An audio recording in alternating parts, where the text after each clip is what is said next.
All right. Welcome back, everyone, to another virtual shadowing session at Hearts for Health. Today, we are joined by Van. I think he just popped out the meeting. But Van is a PA practicing in general orthopedics and sports medicine. We have another PA with us. We had one last week, so we're glad to bring forward another session. Also, as a quick few reminders for those who are listening in, we have a Q&A at the end. So if you have any questions, feel free to ask.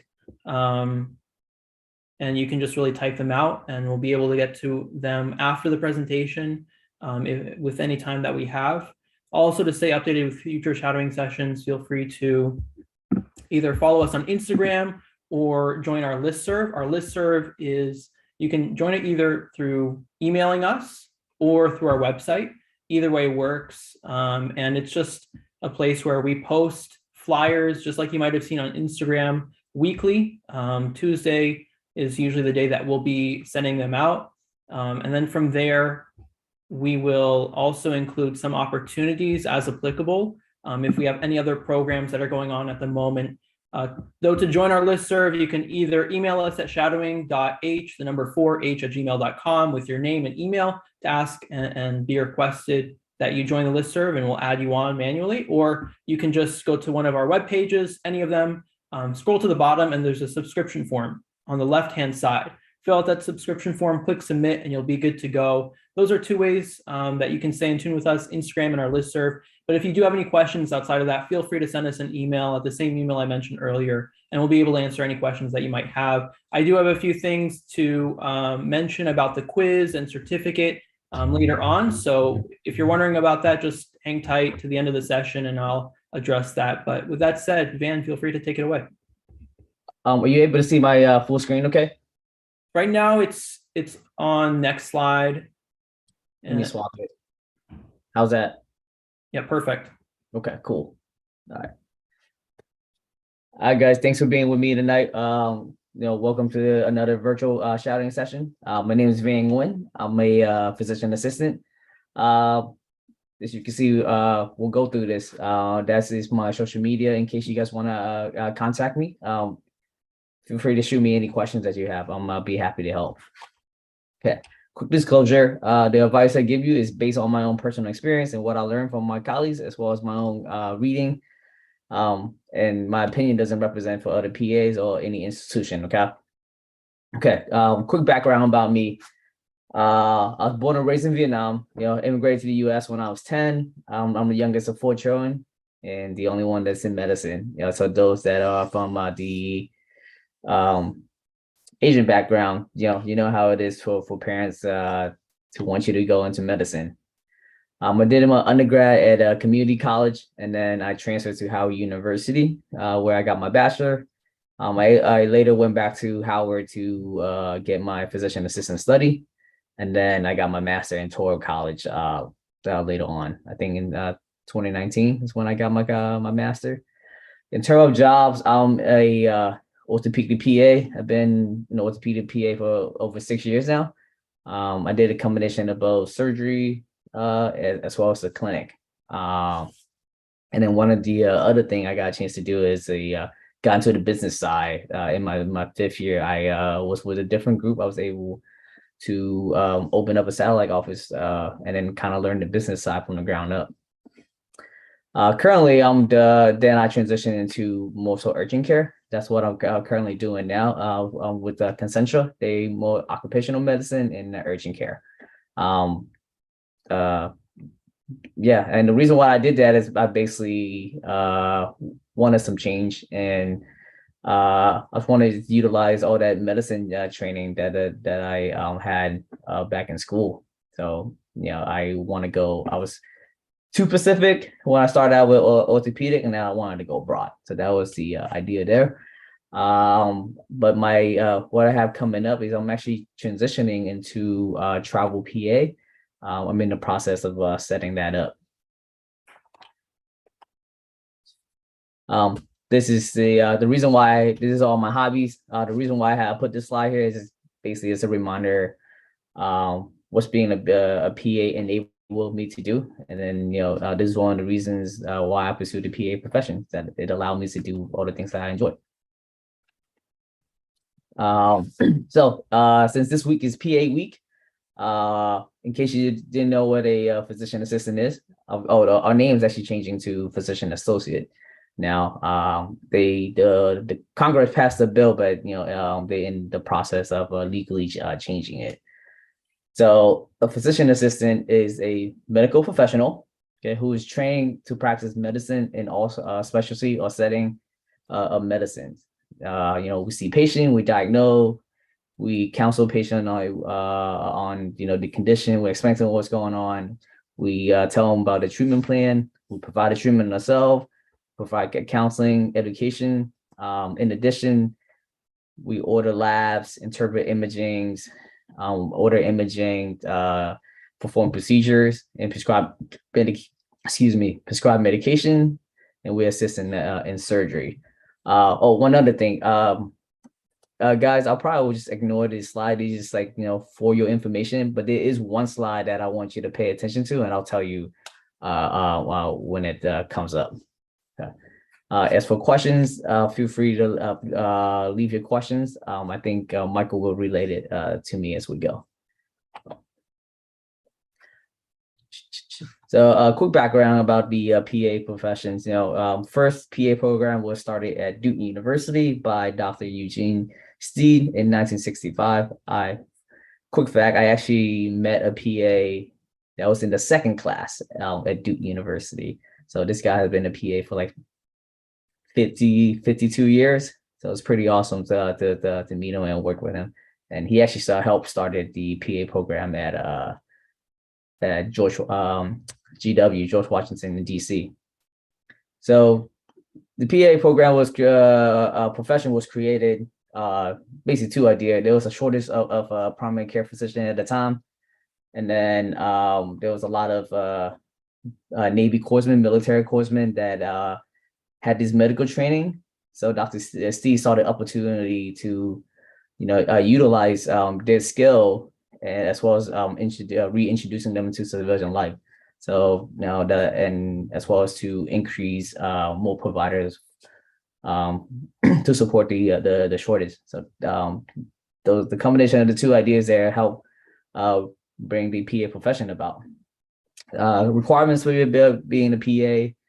Obviously, you need to learn medicine, receive the training. So you have to go to an accredited program, PA program, which is usually similar to med school, where it's the best comparison. Not a best analogy would be it's med school condensed into 2.5 to 3 years. Then you earn your master's degree. Now, in the past, you can actually get a bachelor degree in physician assistant study. Now, after you graduate, matriculated through the program, then you have to take the board exam, which is the national PANCE exam. Once you pass that, you get your certification. That's where the C come from, behind your PA. Then you will be able to work. Then you every 10 years you will have to do a certification. So you basically take the similar exam again. There's actually two different type of exam for the recertification now, but you do that every 10 years. In addition, you need 100 hours of continuing medical education. They call CME every 2 years, and you have to maintain that. In addition to maintaining your licenses, whatever state that you're working in. This is, the PA profession has been around for a while. This is some statistic that I found from last year. The PA was listed by US News, the #1 best job, as well as the #1 best healthcare jobs. And but this has been going on. They've been top 5 within the last 5 years in a row. I'll briefly. So this is what I used to do. I'll quickly go over. It's not what I do now, but I'll quickly go over what my days look like when I was doing orthopedic. this is my clinic day. So clinic day, I usually, Monday to Wednesday, then I do surgery on Thursday and Friday. Clinic day, it's usually 8 to 5. I basically, first thing I get there, I review the charts real quick, see patient, and then make sure I do my documentation. After I see the patient, I try not to get my notes stacked up. That way it helps me finish all my work and leave work at work. And when I leave, I that way I will keep a good life balance with work and not take it home with me. Typically when I see patients, I diagnose the patient. I give them the treatment plan, and if needs to do any procedure like injections or providing cast or splint, I do that, as well as provide any kind of education, patient education, to teach them on what's going on, to educate them on what's going on. Usually I take my break around 12 to 1. I'm a big fan of power nap, so I usually spend my first half of the lunch, my lunch break, to eat, and then the second half I usually take a power nap. Then just resume clinic again. You basically do it all over, and I usually finish charting by about 4:30 to 5, and I'll leave. That's the typical day in a clinic day. Now, in terms of surgery day, I know this is a lot. It's a lot of read. Don't worry about reading. I'll sum it up for you guys. Usually for surgery, it depends on if we go into the surgery center versus the hospital. Surgery centers are centers that specialize on doing surgery all day, and they usually reserve for healthy patient where they don't have a lot of medical comorbidities. So they easily, they go in and out. As in, it's outpatient surgery, so the patient will go home the same day. Usually these type of center, everyone there are very efficient at their job. So everything goes, on the schedule, and it moves very quickly, versus the hospital. We reserve that for sicker patient with a lot more medical comorbidities that we have to take care of. And in the hospital, they usually, you have to wait for a lot of people. So things there go a lot slower. I typically prefer the surgery center than the hospital. Surgery for me usually it's I think we start at 7 actually, but this time I just kind of leave it at 8. But what you need to do, you got to get there about 15 minutes early, so you can actually change to your scrubs, and then you start doing your rounding, where you go see patients, make sure they answer any last question, and then they are ready for the surgery. Then what I would do is go to the surgery room to make sure that everything is set up. Make sure we have the right equipment, the light, positioning for the patient, for the case that we're about to do. Gowns, make sure we have all surgical gowns, monitors, pretty much make sure everything is in place. It's kind of my supervising doctor physician used to say, you got to make sure you set it up. So like basically light, camera, action. So you got to make sure you set up everything. So when it's time to take action, you have everything that you need. So after I go make sure the OR is set up, then I come back out, to after the doctor see the patient, he's ready to go. I go out and I take the patient back, and I help roll them back into the surgery room. Basically, then you help prep the patient for the surgery. Things that you can do, you can help intubate, assist with nerve block. Obviously, you got to move the patient into position them into the best optimal position for the surgery. Do any additional blocks if needed, so the patient's not in pain. And then you got to clean the area that you are going to do surgery on. You got to clean that really well. Then during the actual surgery itself, the key goal with surgery as a first assist or as a PA is you want to know the procedures. You can anticipate the surgeon's next move, because your job is essentially help the the surgery get done quicker.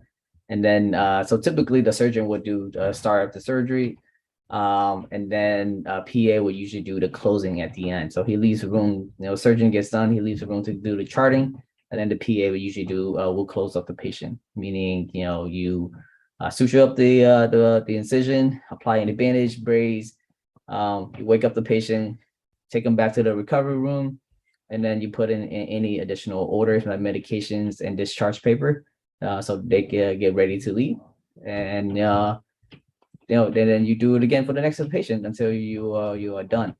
Now, the one cool thing about surgery is my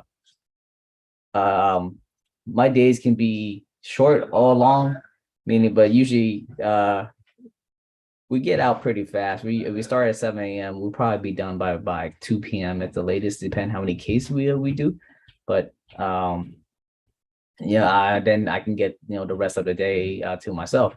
Also, the cool thing about surgery is if we get done sooner, then I don't have to. Basically, I finish my workday for the day, and I have the day to myself. So a lot of flexibility there. This is a good change of scenery from the clinic. I do have a case study later on that I will discuss if you guys are interested about that. So I have plenty of cases, that I have on top of my head. So what I do now, I'm with the Concentra Medical Center, and urgent care. So they more of a occupational medicine, meaning they deal with a lot more work-related injury, or pre-employment physical, meaning you want to check the employees and make sure they physically fit to perform any job, but specific job that the company require, right? And then for urgent care, just imagine patient first. You basically anything can walk through that door that you would have to see. At the time when I was giving this presentation, I started a fellowship. Pella Fellowship is basically it helped prepare a PA from clinic to become I could transition into academic and become a faculty member, or a professor essentially. So I complete that back in May of this year, and then I still mentor a lot of students. I have a lot of I haven't started precepting yet, but just because that I have I'm not set in one clinic, so it makes it a little bit difficult. And also Concentra is a corporation, so there's a lot of hoops, legal hoops to jump through. But I still do a lot of student mentoring and shadowing, so I still have a lot of students shadow me. The next thing that I'm gonna be doing is travel PA. Think of travel nurses. Basically, you take you pick up short-term assignment at a location that you like throughout the country, throughout the United States, as well as the territory. Basically Puerto Rico. And then the average contract, it can be as little as just like a week, or the assignment can be as long as up to a year. So, but the beauty about travel PA is you have a lot of flexibility over your schedule. You basically tell them when you want to work and what timeline works for you. So that's what I'm looking to do next. And I'm still learning about it. So quick story on why I made a decision to become a PA.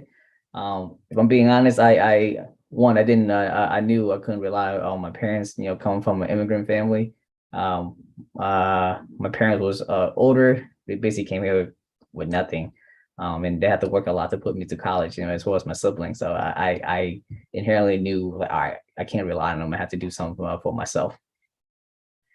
I actually didn't, but I had coming out of high school, I had a gut feeling that I wanted to get headed towards medicine. Is really because I remember back in like middle school, I took some kind of assessment that says, I should do medical technology.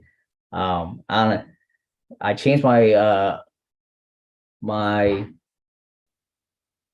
what is it? Oh, my major. I changed during college. I changed my major a few times before I decided on pre-PA. Honestly, I didn't know about the PA profession. I didn't know it existed. But luckily enough, I had a classmate in swimming class during my community college. Of all places. We just had a free period, and then we got to talking, and he told me about the PA profession.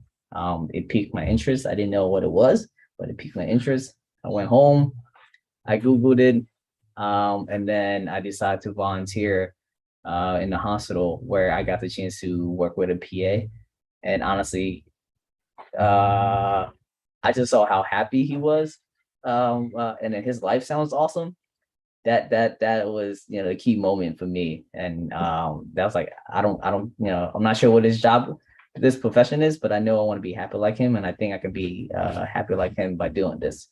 So yeah, that was the key moment for me. I wasn't sure if I would love the profession, but I can see myself doing it. That's one thing I want you guys to if you guys are still trying to figure out what route you want to take,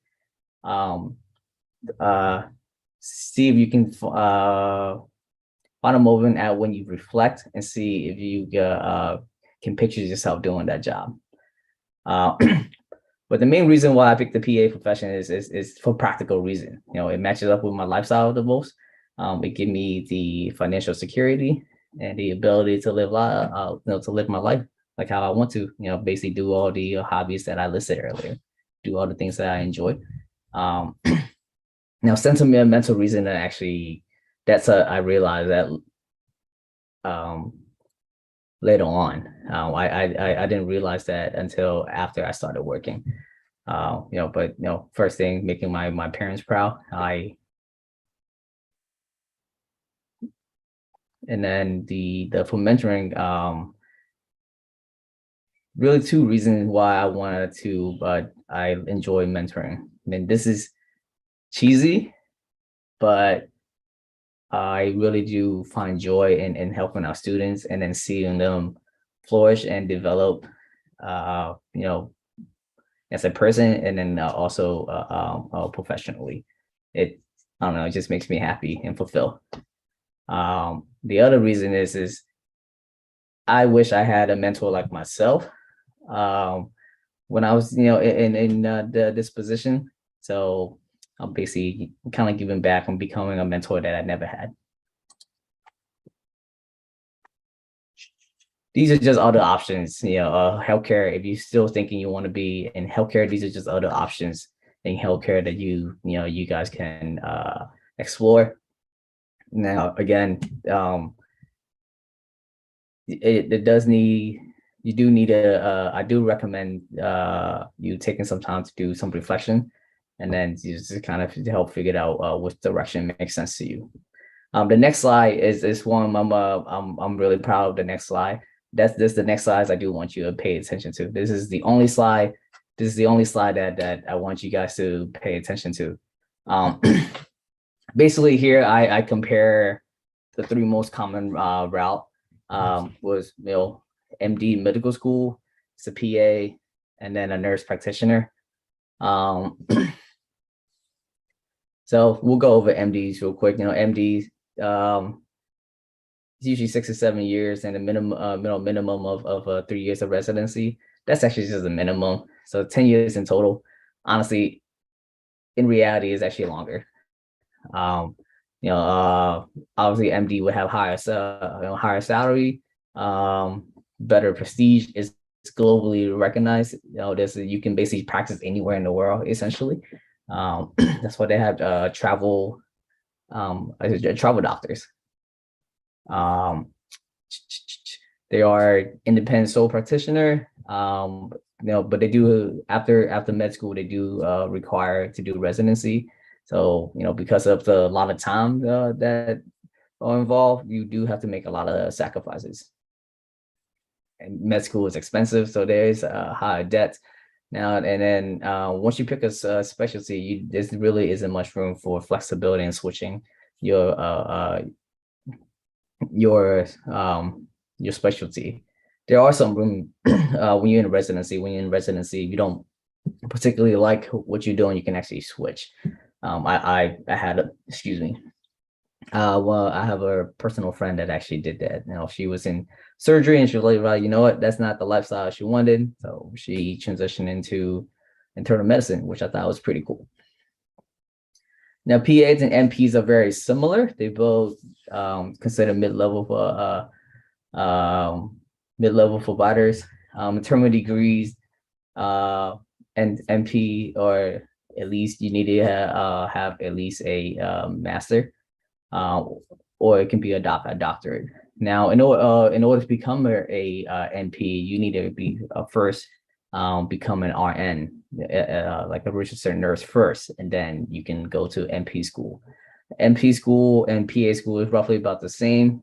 It's going to be a 2 to 3 years program. Again, the minimum requirement now is you would need a bachelor degree first before you get there. There are PA programs that would take high school student and put them on a accelerated track. It'll be I believe it's a 5-year program where you do undergrad and a combination of grad school at the same time later on. In terms of pay between PAs and NP, the pay are very similar. I think NPs make a little more statistically. Both options are cheaper than medical school. The one main thing I want to point out would be actually a couple of things. So as if you're gonna pursue the NP route, you're able to make money while you as a nurse, because you're a nurse first, so you're able to make money and while you're going to do NP school.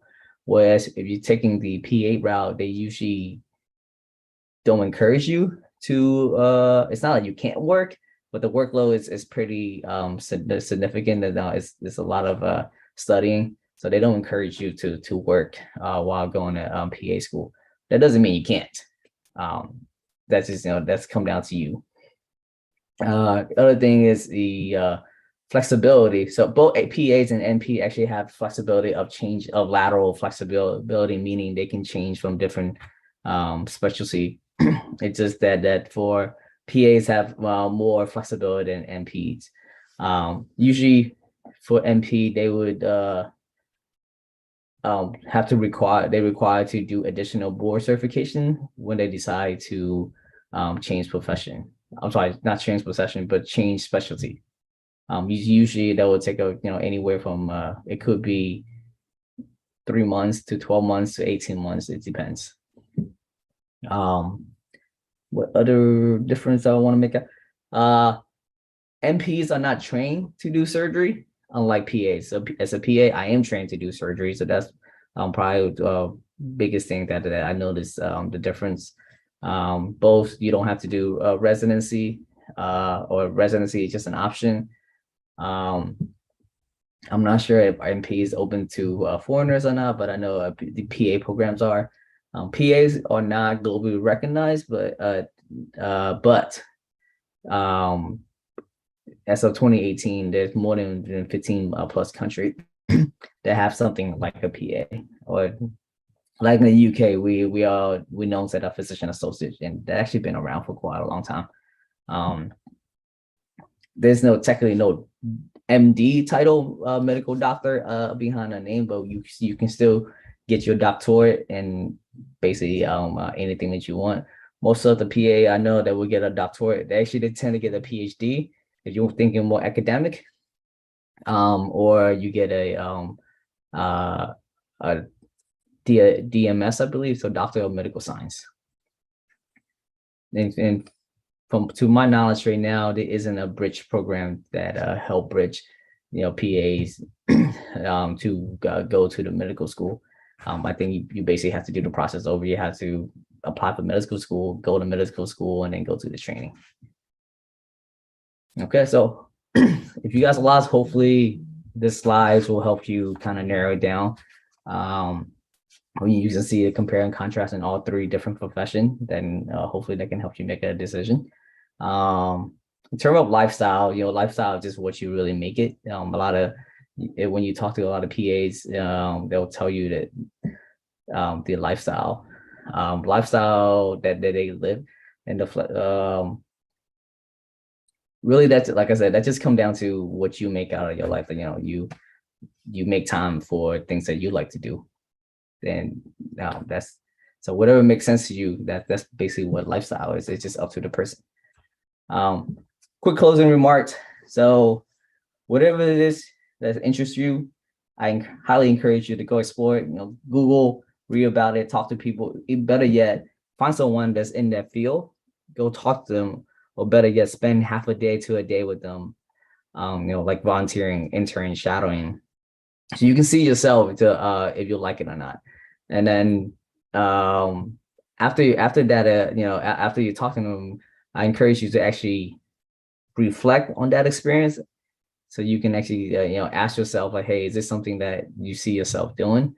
That way, I think that can help you navigate on which career path you want to take. And then if PA doesn't make sense to you, that's okay. It's okay to pivot and do something else. Medicine, it's not hard. It's just, it doesn't take a genius to learn medicine. It's just persistent, a lot of perseverance and willpower to stay disciplined. And the other thing is, you don't have to be just a PA.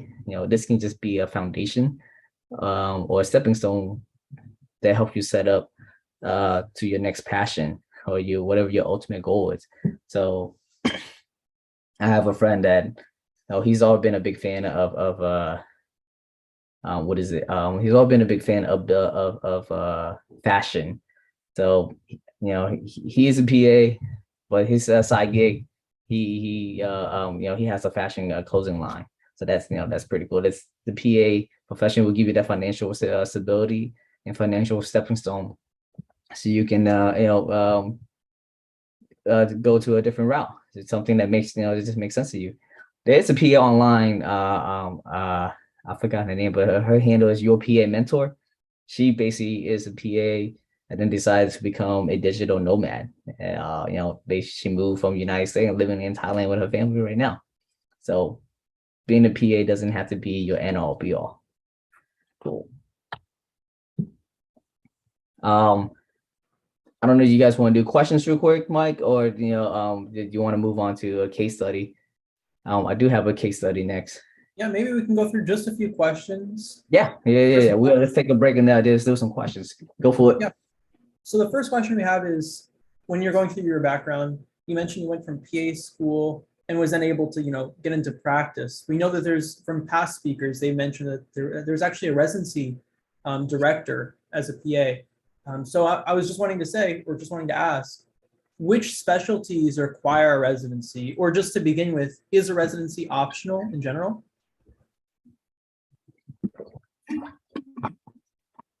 The residency is definitely optional.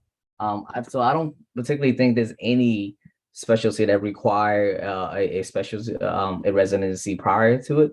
But usually, from my experience, doing a residency in surgery, if you think you want to do surgery, the more surgery you do, it's gonna set you up better. So surgery, if I have done a short residency in surgery, when I was doing orthopedic surgery, that would have helped me tremendously, and that would have just accelerated my learning and skill. Then I can bring more to do the surgery even better. So that would be helpful. Usually, also internal medicines in emergency room. I mean, there are residency for those. That's kind of helps you just kind of build up your confidence, build up your medical knowledge. So when it just preps you better for when you go into a job, basically, the job you're gonna be on your own. So that's just a good way to do it. The one thing, residency is actually a good option. If I were to go back, I probably will highly consider it, actually. The reason why I say that is, when you do surgery, especially when you start in this very general, surgery is pretty general. Internal medicine, that's basically medicine right there. emergency medicine. These are very general specialty, meaning you see a little bit of everything. You see ortho stuff, you see, OB-GYN, you see babies, you see, that's what I mean by is general. So getting from that experience, when you have that experience under your belt, the next job that you choose to take, you're gonna have tons of people, tons of job opportunities, because you can go to any route, any specialty that you want. So the residency is actually pretty good. That's really helpful. Another thing about you mentioned your background as an immigrant. Any way that you think that contributed to now being a provider? Do you relate on any way to any people within your culture? Any way that maybe you can draw a connection? Because as a provider, you walk through the doors just seeing that patient for the first time, but they give you a lot of information and they're pretty vulnerable with you. So has that contributed with your practice? 100%. I've had not just with a Vietnamese patient, but yeah, I'll give you an example, specifically a Vietnamese patient. She came into urgent care not sometime this year. It was urgent care, and she spoke English to them, but then when she learned I was Vietnamese, this is her verbatim, her words. She was like, I feel so much better now. Like I can actually. She feels like it's easier for her to communicate with me, and then even though she both know English, as well as Vietnamese, I'm pretty fluent in Vietnamese, but so we kind of communicated between English and Vietnamese, but then just the fact that we're from the same background, and then she just felt very comfortable. It's easier for her to communicate with me. This is her words. As for me, that was probably the first time when the patient actually, told me how they felt. Well, as for me, I can only guess. And before hearing that, I can only guess and then assume, put myself in their position, like, all right, would I want someone, with a similar background? Usually when someone, you always feel more comfortable with someone that have similar interests as you. So, I totally 100% think that helped in my practice. And because you're in kind of the sports medicine, orthopedic surgery field, I just wanted to ask more like a question for any student athletes out there. What are some recommendations that you have for them, like being in college, staying active, if they're an athlete, any ways that they can, keep themselves safe from injury? Any things that you generally recommend as guidelines? Yeah. I'm a big fan of posterior chain exercise, basically any muscle group that's in the back of your head. But one big tip I would give you is this is tons of studies have shown this, even from physical therapy studies to orthopedic studies. The best way to prevent knee injury, really three things. One, make sure you're working your glutes. Don't neglect your glutes. So your butt muscles, hamstrings, and then the last thing is proprioception, basically plyometric training. It's like, so you're gonna do a lot of running and jumping exercise sports. You got to make sure you incorporate that. The last part, you incorporate that in, so your training, your strengthening will transfer over, and then that help protects you when you actually perform. Okay, so that's just a quick tip to help prevent knee injury. Work on your glutes, work on your hamstring, and do plyometrics. All right. And we'll go through one more question before we hop on over to the case. For you personally, when you were applying to PA school, what do you think was the factor that really stood out and allowed you to get admission? Was there anything specific to your application that, you think got you the interview or got you the acceptance? Yeah. It was my perseverance and persistence. What I mean by that is, it took me 3 years to get into PA school. It took me 3 tries, but the reason why I only focus on one school, Howard's the only school that I want to go to, because it matched up with my what I was looking for in the school, which were, it was close enough so I could still be with family. It didn't require a GRE. It didn't require a bachelor ahead of time. I can still get it as an undergrad. It didn't require a ton of shadowing hours. It changed now, but at the time it didn't. And then the biggest factor is I actually had a scholarship at Howard, so I was trying to finish since it's considered as part of the undergrad program, so I was trying to finish the undergrad there and then have my scholarship covered for it. But what I learned through the process is my first year applying, I was terrible. I got to the interview, so I got invited to the interview, and I learned that I wasn't that, very well prepared, like a lot of the PA students are now. I met a lot of students and they shown probably a lot more mature than where I was at the time. It looks like, they've done a lot of research themselves and they prepared themselves pretty well. But at the time, I realized that I was just really bad at interviews. So after the first year, that was my takeaway. Second year, same thing. I applied again. Got to the this year. I made sure I prepared for the interview. So what I did, I did a lot of mock interviews. I did mock interview with other professionals that I don't know, that I know through friends, just so it will feel more realistic. And yeah, so that's how I prepared myself for the second year. Unfortunately, I didn't get in. That's probably one of the lowest point in my life. I definitely felt absolutely crushed. I was considering giving up, and I was asking myself like, yo, is this even the right move, the right thing for me to do? But there, what I did, I asked him to do a review on my entire application, just to kind of so I can figure out which part of my my application, that basically figured out why didn't I make the cut? What is it I can improve on? And I didn't realize at the time, but I realize now that it wasn't my academics. My academics was pretty strong, and it came down to my interview skills essentially. Because the way Howard grade at the time, they had a grading scale, and then when the lady told me, you're like, yeah, you missed it, you barely missed it, you barely missed the cutoff, and that I don't know, that made me feel better or like make me feel worse, but just knowing like I came so close and missed it, that probably make me feel worse, finding that out. It's just knowing how hard I tried and I came so close and I missed it. Yeah, that was pretty devastating. But during my third interview, obviously at this time I already know everyone in that the whole building, the PA program, basically all the faculties, and then any ancillary staff.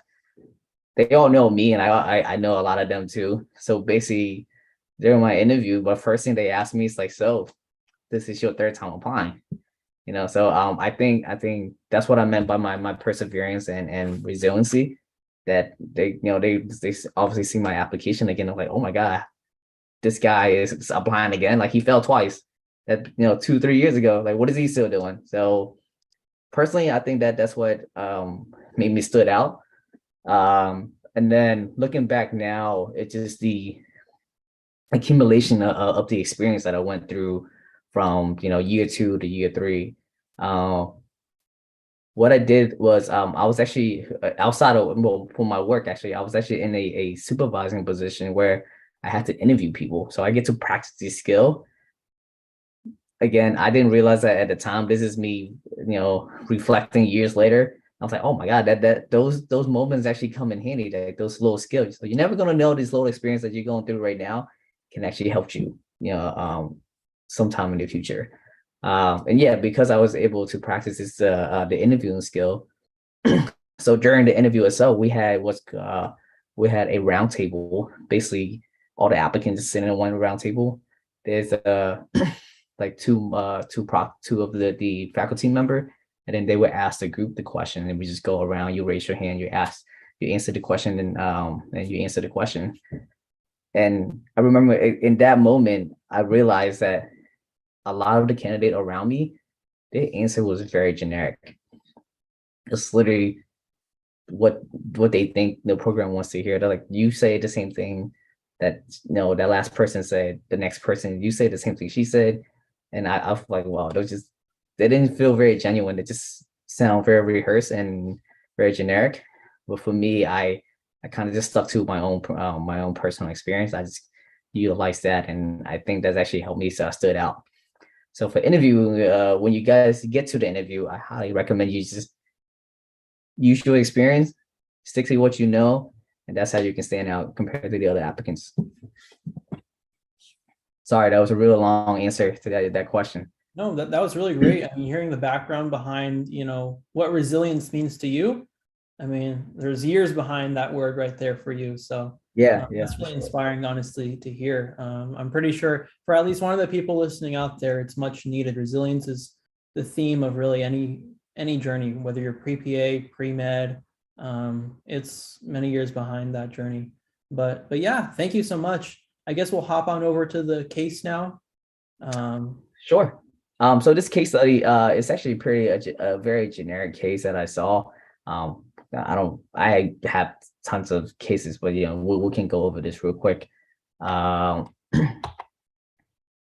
the case is, I had this, kind of like 70-year-old male, it's Russian males, coming in with knee pain, left knee pain for over 3 months. He didn't speak English. He came in with his granddaughter, I believe, but he was very stoic. He was like very macho man, very stoic. Didn't emote, didn't show any kind of emotion. So yeah. So after seeing him, also the way I wrote this what you're seeing on, that's actually when you're in medical school. When you're presenting, when you're writing your note, this is actually how you write they call it present. Wow, HPI, history of present illness. Okay, I can't believe I forgot that for a sec. And then and also what I'm doing is I'm also showing you how I wrote the note, and then how it actually would structure, what they teach you to write the note in med school and as well as PA school. So I have my he didn't have any medical history, but you can just see the one thing I want to point out is the Xray. You can see that spacing between, that's basically the space between your femur bone, your thigh bone, and then your shin bone, your tibia. So you usually have some space in between. These are standing X-ray. Standing X-rays are best to show any joint space. So normally you're supposed to have space in between, because there's your meniscus would be there, your brake pad would be there. That's what separates the two bones. Otherwise, the two bones be rubbing against each other. That's what arthritis is. That space get wear down, the bone rub against each other, and that's why you get so much pain. And then you especially feel more pain when it rains and when it gets cold. The reason being is because in the knee they have baroreceptor, or basically pressure receptors, and then when the weather changes, the atmospheric pressure actually change, and that's what the patient is feeling. The baroreceptor pick up that changes, and then so if you hear people that say like, hey, they can tell when the rain's coming or when the cold's coming, it's just a change in pressure, and that's how their body tells them. So basically this guy had left knee, the pain is in the medial joint line, basically in the inside aspect of the knee. Just from hearing his story, it sounds very much like arthritis, especially in his age, considering his age. And number two, he did not have a lot of mechanical symptoms where it would tell me more meniscus. So talking to your patient is very important. I usually say to my students, 70% of the diagnosis that I make, I can barely make it purely just through talking with the patient. The rest of the exam just kind of support what I was thinking initially, rule things in what I think is going on, and then rule out what I also think could be causing it. But the history is very important. So make sure you actively listen to your patient, asking the right question, because you can really narrow it down, get your diagnosis right there. How you would other things, differential diagnosis, again, this is how you will write the note. Other things that can cause that knee pain, that you can list it here. And then this is the treatment options. Treatment options, you always they always teach you to be conservative first, any conservative approach before going to anything invasive and things that you can't change. So conservative approach is going to be anything least invasive, it's medication, physical activity. So that's physical therapy, any bracing. And then you move a little bit more to injection. There's several different type of injections for knee arthritis. And then the end cure for arthritis is just basically replace them. It's kind of like any parts on a machine. If it gets too old, it doesn't function anymore, you got to replace them. But there's a step before that when the patient's not quite ready for a knee replacement, then you consider doing a genicular nerve block. Basically, you kill the nerve that sends pain to that area. Now, they usually last up to a year or so, but remember, once you kill that nerve, you can't really reverse it. Okay, so that's really just to buy time. That's not a good long-term treatment plan. That's only to buy time so that the patient is ready to do the knee replacement. When it comes to knee replacement, there's partial versus total, which you can see here. Basically, you either replace the entire knee, which is the you cut out part of the thigh bone, and then you cut part of the shin bone, you put in a new component, or partial knees, you literally only cut out that compartment of the knee. Now, partial knee replacement only applies to the medial compartment. There's several specific guideline criteria that you need to fit before considering that option. So, after speaking with the patient and his granddaughter, we decided to proceed with a cortisone injection. So again, remember, this guy is very stoic, so no kind of emotion. He's in pain, but he doesn't really complain, so he must be in a lot of pains, right? So the cool thing about orthopedic is that after I did the injection, I examined the patient first. I examined the patient before the injection, and then I do the injection, and then essentially do the same, a very similar exam again after the injection. In his case, I just asked him to simply walk, and then he walked in with pain after I did injection. I'm like, hey, just get up and see how you feel. Walk around. He has no pain, and the guys actually smile. So the cool thing, one of the reasons why I shared this, I picked this case because here's this guy, super stoic, kind of actually a little bit intimidating when I first saw him at the beginning of the visit. But at the end of the visit, this guy is smiling. He's happy. He gave me a hug, on his way out, and that, I don't know, that just made me feel super good. This is one of the reasons why I picked orthopedic in the first place. It's one of the very rare specialty that you get to experience that instant gratification. You do something like, oh, and you get the gratification, like the patient feels good right away. So that it's a few specialty that you can get that instant result. So yeah, that was pretty much the case. Like I said, that was a pretty typical case in orthopedic that I see. So yeah, but I've seen quite a bit in my career. Nothing too crazy, but I've seen some some interesting cases. That's pretty much, we'll wrap it up. Yeah. So yeah, well, I'll leave. We have some time. You guys have more questions for me, feel free to shoot, ask questions. Also,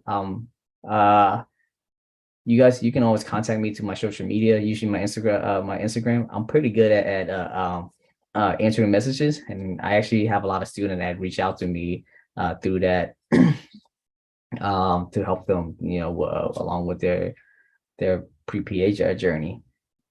So feel free to shoot me questions, or just just to connect. Absolutely. I just, with the time that we have, I think we'll go through one more question, and I wanted to ask. You mentioned there's a lot of mobility and flexibility with what you're able to do on the side outside of practice. You mentioned a clothing line from one of your colleagues earlier. Any other examples just to kind of illustrate the flexibility that you have as a PA from other colleagues?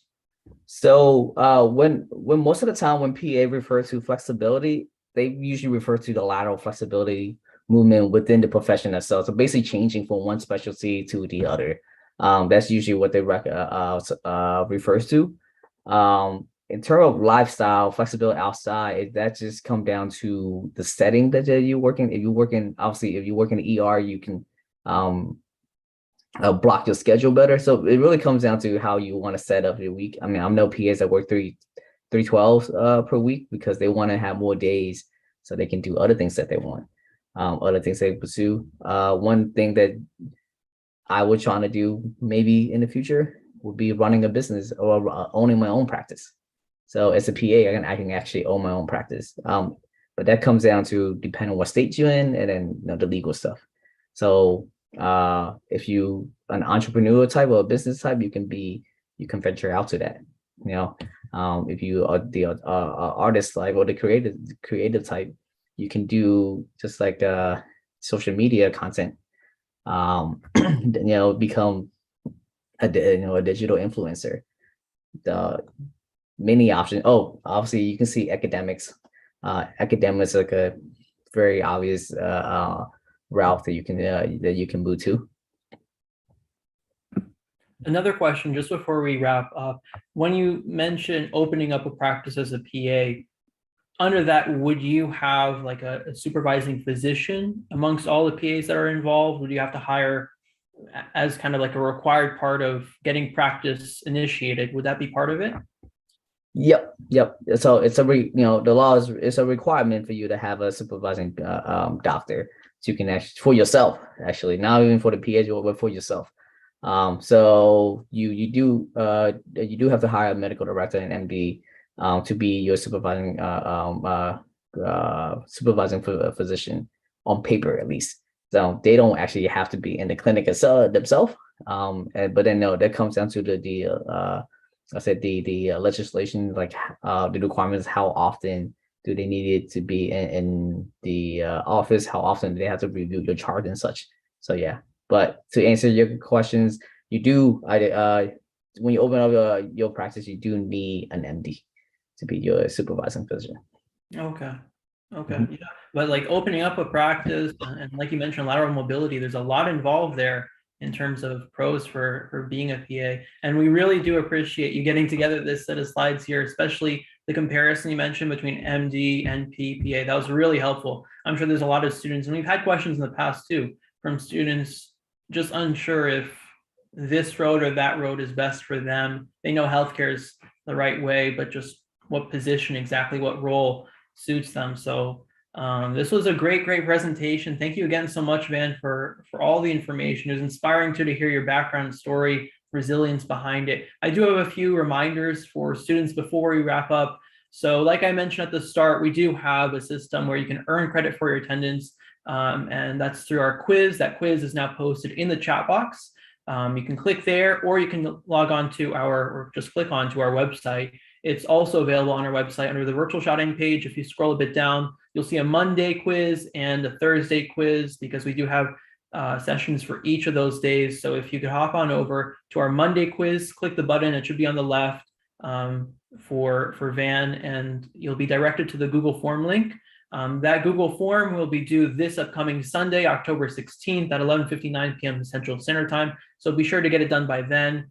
And then after passing that quiz with at least 6 out of 10 or 60% of the questions correct, you'll receive a certificate. That certificate will be sent to the inbox of the email address that you list on the quiz. So be sure it's an email address that you're comfortable with. We recommend using a personal Gmail or Yahoo account, because a lot of times school emails will filter things out to spam. And speaking of spam, if you don't find it in your inbox, please check your spam folder. Although if you don't find it in either of those folders, feel free to reach out to us. Again, our email contact is shadowing.h4h@gmail.com. Like I said, though, we do have 2 sessions each week. So later this week on Thursday, we are going to be joined by Sandra. She's a registered sonographer, mainly in OB/GYN, and she's going to be joining us with over 30 years or nearly 30 years of experience. The first time we're going to have a sonographer join us for virtual shadowing, we'll be seeing some more cases just like we saw today with Van. So it's going to be very exciting. Be sure to join us for then. It's going to be at 7 p.m. Central this Thursday, October 13th. And as usual, just log on to or hop onto our YouTube webpage. We'll be starting at that time, just like we have in the past. So if you have any questions outside of what I mentioned, feel free to let our team know, and we'll be able to respond back to you. Again, if you want to follow us for more, because these sessions do happen on a weekly basis and we do post them ahead of time a few days before the session actually is scheduled for. Follow us on Instagram or join our listserv. Both are great ways to stay tuned. But again, thank you, Van, for joining us today. You had your contacts, I remember, at the beginning, right? Your Instagram and all that. Pull it up just for any students who'd like to get in touch with you. Sure. Yeah, I'll pull it up again. Oh, let me do the screen sharing.